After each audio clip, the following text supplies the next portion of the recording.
Caros amigos, bem-vindos a mais um episódio no seu canal, Diário de Conflitos. Hoje irei trazer para vocês relatos de risco iminente de uma guerra nuclear, onde especialistas debatem sobre o tema.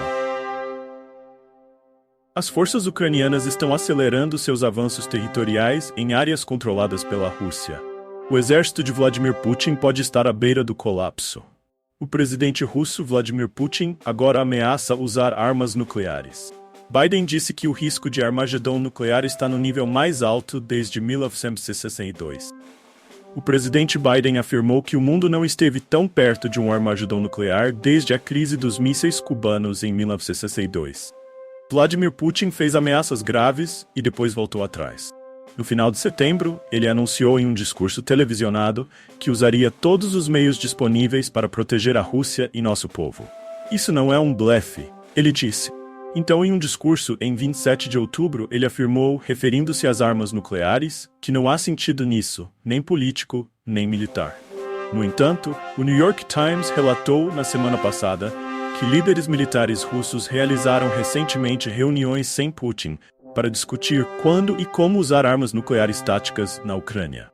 Scott Horton, do site antiwar.com, editor do novo livro Mais Quente que o Sol.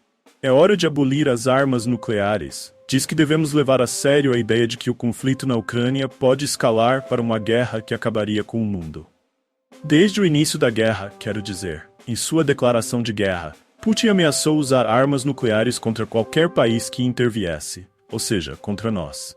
E então seu ministro da Defesa, o chefe do seu Conselho de Segurança Nacional, o ex-presidente Medvedev, e também seu ministro das Relações Exteriores, Lavrov, todos ameaçaram usar armas nucleares desde que essa guerra começou, em diferentes momentos. A política declarada de Biden é ajudar a Ucrânia. Não importa quanto tempo leve para recuperar seu território. Isso, logicamente, não pode ser alcançado sem nos expor a um risco nuclear extraordinariamente alto. Daniel Davis, um membro sênior das Prioridades de Defesa e ex-tenente-coronel do Exército dos Estados Unidos, acredita que, apesar dos recentes contratempos, é improvável que o exército russo recue tão cedo. Eu não compro a narrativa de que o exército russo, em geral, é um lixo. E ouço isso o tempo todo. Ou que eles foram humilhados. Eles cometeram uma série de erros significativos, mas também mostraram que podem aprender com esses erros. E em algum momento, no final de novembro e início de dezembro, é esperada uma invasão massiva, uma reinvasão, uma nova ofensiva. Acho que você verá uma reviravolta significativa no lado russo nesse momento. O presidente ucraniano Volodymyr Zelensky disse no final de outubro que seu objetivo era expulsar a Rússia de todas as partes da Ucrânia, incluindo a Crimeia. Foi anexada em 2014. O exército russo lutaria com unhas e dentes para impedir que isso acontecesse. Mas, no caso de essa política ser bem-sucedida, a chance de a Rússia usar armas nucleares aumentaria muito. Porque eu não acho que Putin conseguiria sobreviver politicamente se permitisse que suas tropas, seu exército, suas forças convencionais fossem derrotadas e fisicamente expulsas de volta para a Rússia sem usar armas nucleares. Não acho que os linha dura em seu país permitiriam que ele permanecesse no poder se ele não o fizesse. E acho que ele sabe disso. O que deveríamos estar fazendo é: vamos ajudar a Ucrânia com armas defensivas, para que eles impeçam a Rússia de simplesmente avançar sobre eles. Ao mesmo tempo, negociações discretas e canais diplomáticos com ambos os lados, dizendo: ei, vocês precisam resolver isso, encontrem uma maneira de pôr fim a isso para o bem de todos. Mas não deveríamos estar buscando algo que provavelmente não pode ser alcançado. E se fosse, nos colocaria em risco nuclear. Horton diz que uma solução diplomática poderia ter sido alcançada em abril, apontando para um artigo coescrito por Fiona Hill, ex-diretora sênior de assuntos europeus e russos no Conselho de Segurança Nacional, afirmando que, segundo vários ex-funcionários de alto escalão dos Estados Unidos, em abril de 2022, negociadores russos e ucranianos aparentemente haviam concordado, de forma provisória, com os contornos de um acordo negociado provisório. De acordo com um jornal ucraniano e um comunicado de imprensa do governo britânico, o então primeiro-ministro Boris Johnson instou Zelensky a evitar tais negociações com a Rússia.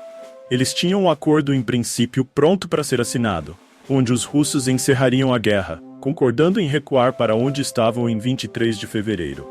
Isso seria, basicamente, pouco além da região de Donbass, as primeiras horas da invasão. E então, seria isso.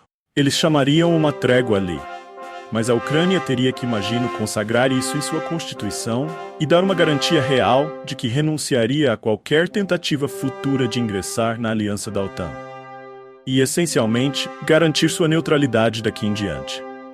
Em setembro, Putin anunciou a anexação de 4 territórios ucranianos que fazem fronteira com a Rússia, afirmando que os residentes dos territórios ocupados seriam cidadãos russos para sempre.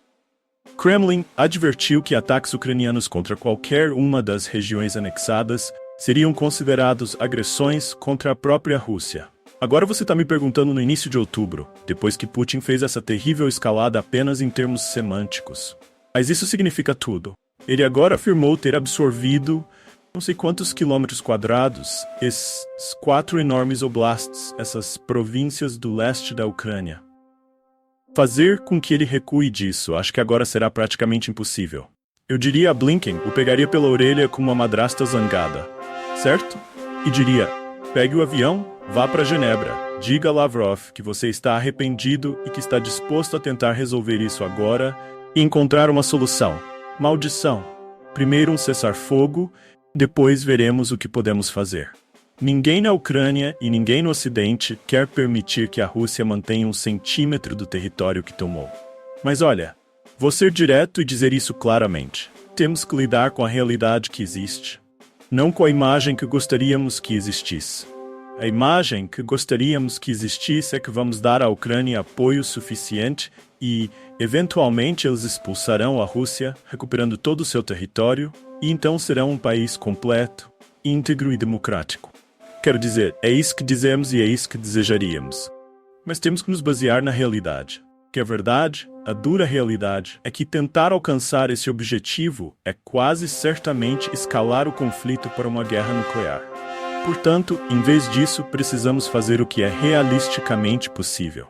E o que é realisticamente possível é congelar a guerra onde está agora, antes que a Ucrânia perca mais território, enquanto eles ainda têm uma chance de negociar para manter a maior parte de seu país e ter algum tipo de cessação da guerra onde possam ao menos viver como vizinhos. Assim, não haverá mais ameaça de guerra para ninguém, nem mais refugiados, nem mais cidades destruídas, nem mais pessoas mortas, nem mais soldados perdidos. É isso que devemos buscar. O historiador de Yale, Timothy Snyder, escreveu que negociar com Putin só tornará a guerra nuclear futura muito mais provável, porque a lição para futuros ditadores seria que tudo o que precisam é de uma arma nuclear e um pouco de bravata para conseguir o que querem. Nada mudou por causa deste conflito. Quero dizer, isso já existe. E essa é parte da realidade. A Rússia tem armas nucleares, a Coreia do Norte tem armas nucleares. Você não vai conseguir reverter isso. Então precisamos manter esse número pequeno, mas também temos que simultaneamente lidar, e eu continuo dizendo isso, com a realidade. A realidade é que a Rússia tem armas nucleares e pode escalar. Então precisamos lidar com o que podemos. Agora, deixe-me acrescentar também que é um mito sugerir que, a Rússia só precisou fazer ameaças nucleares, e agora eles conseguem tudo isso. Veja, a Rússia já se prejudicou tanto com todas as perdas que sofreu até agora, que vai levar décadas para se recuperar disso. Muitas dessas sanções nunca serão retiradas, pelo menos não em nossas vidas. E, portanto, o dano que a Rússia já sofreu e continuará a sofrer é significativo e dificilmente serve de modelo para qualquer outro país querer seguir. Horton diz que a guerra na Ucrânia mostra que a dissuasão é uma estratégia muito arriscada e deveria revitalizar o impulso pelo desarmamento. Isso só funciona até parar de funcionar. E uma vez que para de funcionar é isso. E é chamado de máquina do juízo final porque foi feita para ser usada completamente.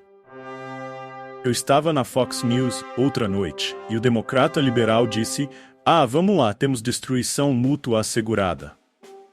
Em outras palavras, eles não podem nos tocar. Então podemos fazer o que quisermos contra eles na Ucrânia, porque não há chance de que eles vão nos alcançar aqui na América do Norte, porque isso seria guerra nuclear. E eles nunca ousariam fazer uma coisa dessas. Bem, isso simplesmente não é verdade. Esse tipo de pensamento é o tipo de coisa que vai nos matar.